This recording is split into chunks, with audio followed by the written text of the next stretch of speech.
जाता हूं, शरद कोहली, ये महंगाई की मार आम आदमी कब तक झेलेगा? देखिए, ब्याज दरें बढ़ाई इसलिए जा रही हैं कि महंगाई काबू में आए। महंगाई कब काबू में आएगी ये आने वाली वक्ती गवाही देगा। आरबीआई गवर्नर कहते हैं पूरे साल का जो आंकड़ा दिया वो 6.7% बता रहे हैं, यानी कि ये मार चलती रहेगी। और ये ईएमआई की मार, ये तेल के दाम में फौरी राहत, फल सब्जियों के दाम बढ़ने, ये हम कब तक सहेंगे?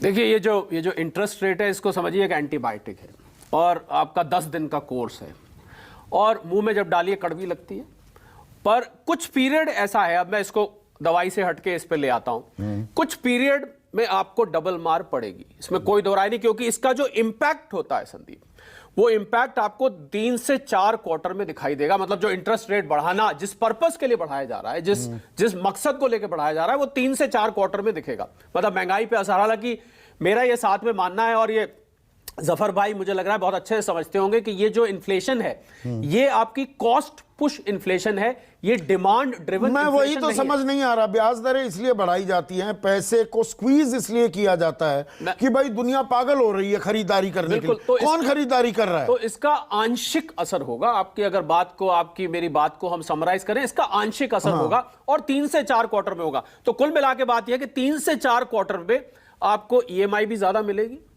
देने को मिलेगी, और आपको साथ में बाकी की जो महंगाई है, जब तक वो असर नहीं करेगी दवाई, गैस, डीजल, पेट्रोल, खाने पीने की चीजें, ये। अब मैं, अगर आपकी इजाजत हो, क्योंकि आपने मुद्दा छेड़ दिया है, तो लोगों को क्या करना चाहिए ऐसे में, क्योंकि आप तो आम आदमी की बात करते हैं, तो लोगों को 4-5 चीजें मैंने आज, जब से ये मॉनेटरी पॉलिसी अनाउंस हुई, मैं एनालिसिस करता रहा कि क्या करना चाहिए। पहला काम, लोगों को जो लोन लेने हैं, जो नए लोन लेने हैं, देखिए एक इंटरेस्टिंग बात मैं आपको बता दूं कि जो पुराने लोन चल रहे हैं उस पर आपने ध्यान देंगे, ईएमआई भले ही फ्लोटिंग रेट पे हो, वो लोग ईएमआई नहीं बढ़ाते बैंक वाले, वो उसकी अवधि बढ़ा देते हैं, टेन्योर बढ़ा देते हैं, टेन्योर बढ़ा देंगे, वो 20 साल का, 25 साल, 22 साल, 23 वो साल चलते रहेंगे, वो आपका ईएमआई वही रहेगा, बकरा किस्तों पर वो। तो नए लोन लेने वालों पर ये ज्यादा असर होने वाला है। तो मेरी इसमें सलाह ये है कि आपने अगर इन्वेस्टमेंट करी हुई है और वो कम दर, मान लीजिए 6%, 7% पे करी हुई है, और आपका ब्याज दर उठ के 8-9 चला गया है, तो आप उस इन्वेस्टमेंट को लिक्विडेट करके इसका पार्शियल रीपेमेंट कर दीजिए। ये पहली मैं सलाह, ये हमने एनालिसिस किया, क्योंकि आप घाटे पे आपने इन्वेस्ट किया हुआ है, दे ज्यादा रहे हैं और मिल आपको कम रहा है, उसको आप पार्शियल रीपेमेंट कर दें। ये एक लोगों के सामने रास्ता है। नए लोन लेने वाले थोड़ी शॉपिंग करें अलग अलग बैंकों के। अभी आपने बात करा, जब तक ये 0.9 का पूरा लोड ट्रांसफर किया जाएगा, इसको हम ट्रांसमिशन कहते हैं, तो जब तक पूरा लोड आएगा तब तक के लिए कुछ बैंक जो छोटे हैं, जिसमें कंपटीशन है, वो सस्ती दरों पे भी लोन देंगे, क्योंकि उनको बिजनेस चाहिए। तो कई जगह सलाह मशवरा करें, बिल्कुल बिल्कुल, आप शॉप नहीं होना चाहिए। बिल्कुल आप शॉपिंग करें बैंकों की, अलग अलग बैंकों के पास जाएं, पार्शियल रीपेमेंट अगर कर सकते हैं करें।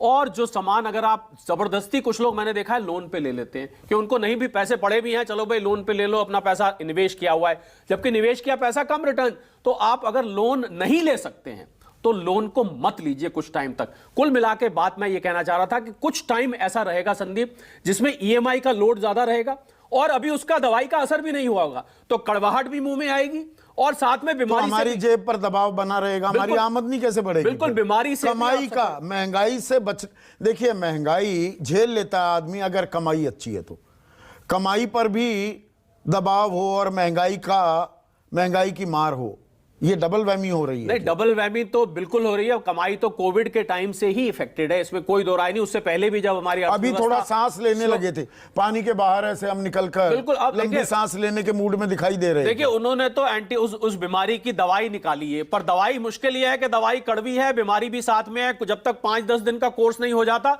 आपको कड़वाहट इसमें झेलनी पड़ेगी, इसमें कोई दो राय नहीं है कि डबल मार तब तक के लिए बिल्कुल रहेगी। कोई कुछ भी कहे, पर ये डबल मार से आप नहीं बच सकते।